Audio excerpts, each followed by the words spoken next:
Hey chess friends, National Master James Cantor III here with Chess.com, and today we have game of the day. With the white pieces we have Stockfish, and with the black pieces, Leela Chess 0. Let's get right into it. Here we go, and we have e4 on the board and e6 of Frenchy. Very solid, but you also have the French bishop, which usually deters a lot of players, which usually means this bishop gets locked in behind the pawn chain, as opposed to the counterpart, the cousin of the French, which is the Caro-Kann, which locks the bishop outside the pawn chain in most cases. So e4, e6, d4, d5, very solid opening choice from black here, Leela Chess 0.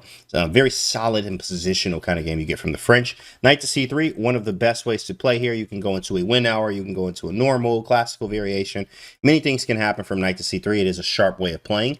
And knight f6, actually, from Leela Chess 0 here. Regular chess here, nothing too crazy. And after bishop g5, it's all development here. What you will see usually is the bishop e7 move going into the classical variation of the French defense in this line. I was a fan favorite of this. And after e5, you have knight e4 and knight d7, which are main moves that humans play. In fact, knight g8 doesn't feel that great. Actually, I've never actually seen this move, to be honest, and I've never played against this one. In fact, this variation is called the Vistineckis variation of the French. I've never heard of it, but knight to g8 makes total sense. You want to take back with the knight. In fact, knight d7 is the usual here going into the classical variation after captures f4 and a6, stopping knight b5 after c5. And it's a battle of who's getting to the king first a lot of times in these lines. So after e5, there's knight to g8 getting out of the way. And instead of trading, they always say to take is a mistake. Not all the time, of course. If it's free and you're mating or something, definitely take that. But to take is a mistake. You want to be asking yourself, does it help them or does it help me more capturing? In fact, it helps black out, where now he's able to just castle and get the knight to f5, which is something that's a main idea in the French defense. Knight to g8, we just back it up, bishop e3. h5 to gain some space. You also see g5 as well. You also see something maybe like g6 or knight h6. All these are possibilities. Very closed game. Usually that's what happens in the French defenses. It's a closed type of nature here where it's a lot of maneuvering and a lot of piece play. And you also look for pawn breaks. So in closed positions, it's all about those two things really, is maneuvering and pawn breaks. So whoever can maneuver better and whoever can control the pawn breaks, which are things like c5, pawn break, meaning breaking up a pawn chain or center. So that would be the c5 move or f4, f5 for white, trying to break this down. Whoever can control that can control the game, but it is about maneuvering pieces. So take a look. Let's see what happens. h5, knight f3, developing. b6, we would see usually something like c5, but that didn't happen here, no problem. b6 is a very multi-purpose move. What it does is not only say, maybe I could put the bishop on b7, but usually you want to put it on a6 to actually trade my terrible bishop for your great bishop is always the idea here, where now my pawns are already on the light squares, and the rule is when you trade a bishop, you usually want to, if you're left with a bishop after you trade a bishop, you usually want to put the pawns on the same color of the bishop that you traded, especially if you are left with a bishop. So in this case, trading a light square bishop, we want to put our pawns on the light squares because the dark square bishop will be an absolute monster and we don't bump into the pawns at all. So b6, a4 happens here, just saying a5. You also can play knight b5 a lot in these cases with bishop to a6, or even bishop b5 check afterwards and put a pawn or a piece on b5. a5 to follow, and h4. Look kind of strange, h4, a4, right? But what it's doing is just grabbing space. And sometimes you can even rook lift, rook h3, rook g3 if castling, put a bishop on d3 and slowly move the king to f1 and g1 in that fashion. So h4, bishop h6, he says, yeah, let's get those bishops off. And he says, you know, Stockfish is like, hey, just take it if you like. Bishop e2, what do you do? I'm just going to get out of the way and have a nice day. Pretty simple here, still development. You could just immediately trade. You could, but also to take is a mistake. So if we would have taken on a6, we help the knight develop, or the rook. And if black takes on e2, we help our queen get off the back rank, where our rooks will be connected, and I get to choose which side to castle on, says white. Knight to h6 here, and what happens in these cases, knight h6 is a move that happens a lot in the French defense.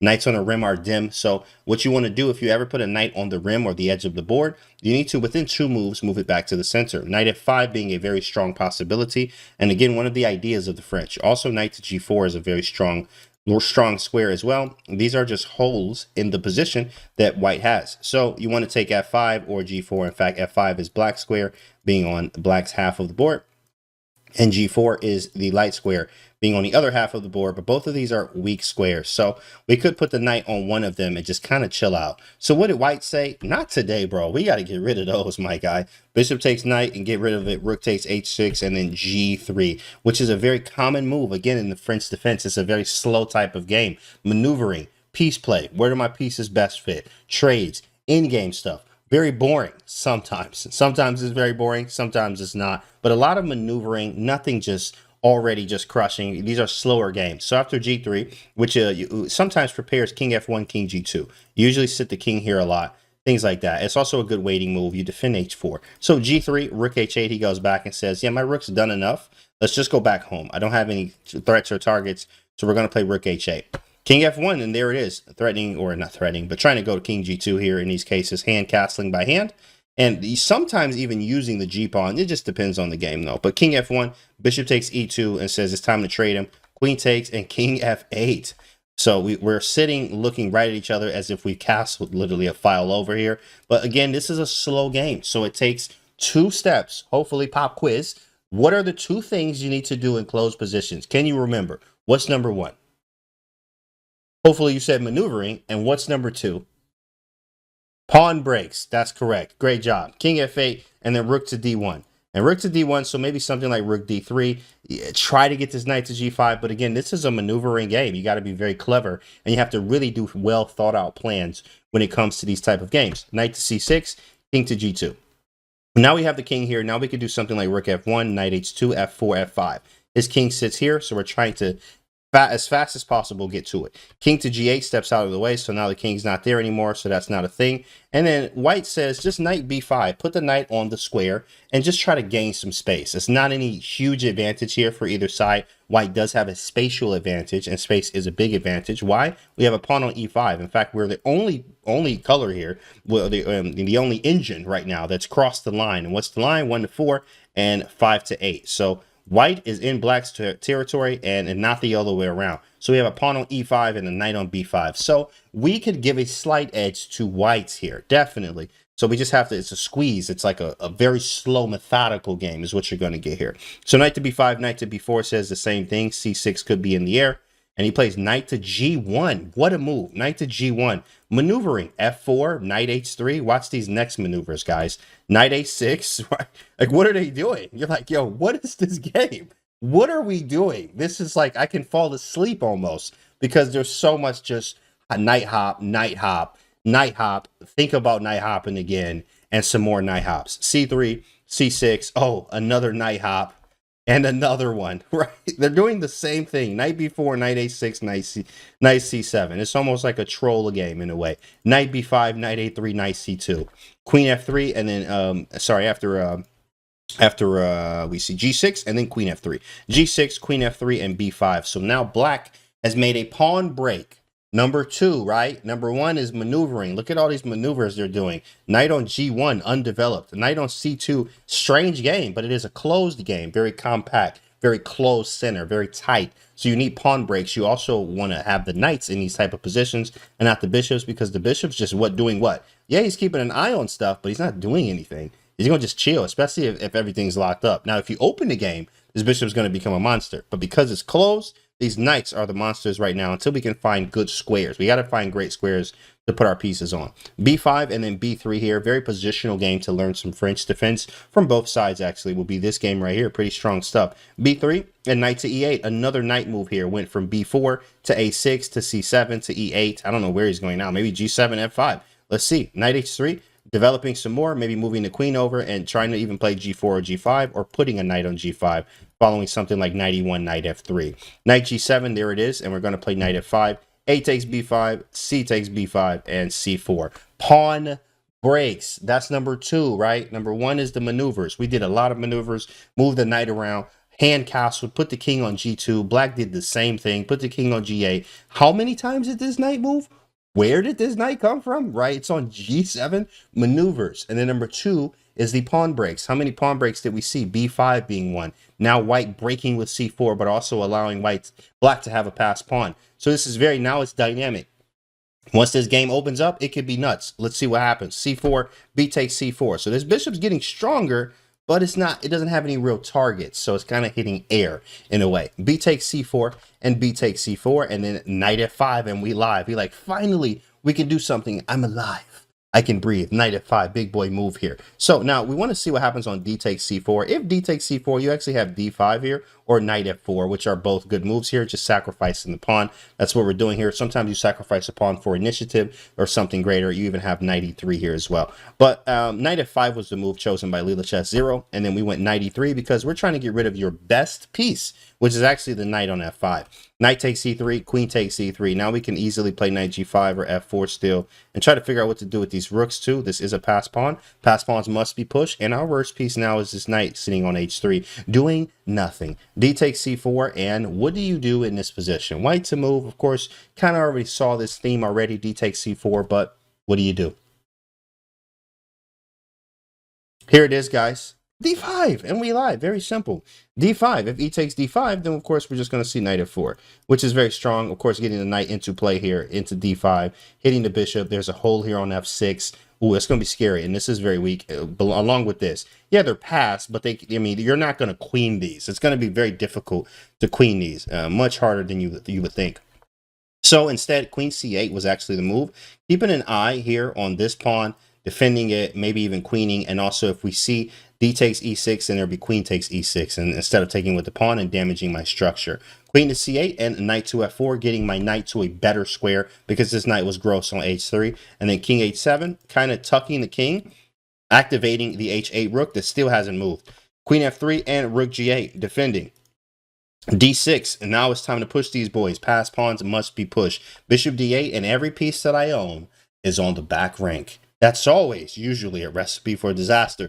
d7 and queen b8, and we great, at least we're feeling like it. And now it's white to move. What would you do in this position? You got lots of moves, maybe rook c1, king h2, rook b2, rook he1. I mean, what else would you do here?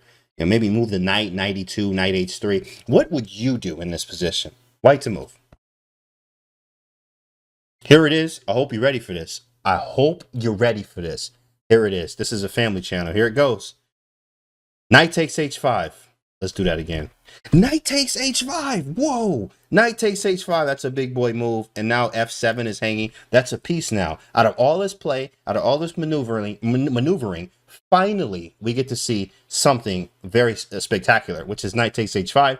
And now we're hitting f7. h5 is hanging. But there's still some technique involved. Watch this. G takes h5. We take on f7. So now, yes, if we look at compensation, yes, we sack the piece. Okay, or you look at material, we sacked the piece. So that's 3 points. He got a knight for. We got one pawn. Now we have a second pawn here, which is the f7 pawn.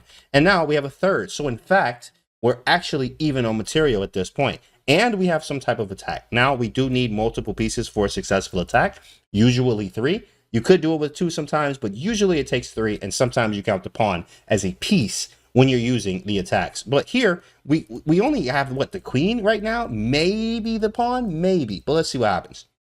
At least we got our piece back, material-wise. 3 pawns. Queen takes h5 check, king g8. And then we play rook d6 in the mix, trying to do something. Yo, we got to get a rook active. We need more pieces to make this king. Rook d6, rook a6. Like, wait, didn't you just block with your face here? That's not a move, big fella. Why did you just do that? Rook takes a6, and then, well, actually, you can resign now. Thanks, bro. Appreciate it. Hey, man. Thanks for the generosity. Thank you so much. I appreciate you. I'll vote for you. Right? Yeah, that's great. Queen b7 check.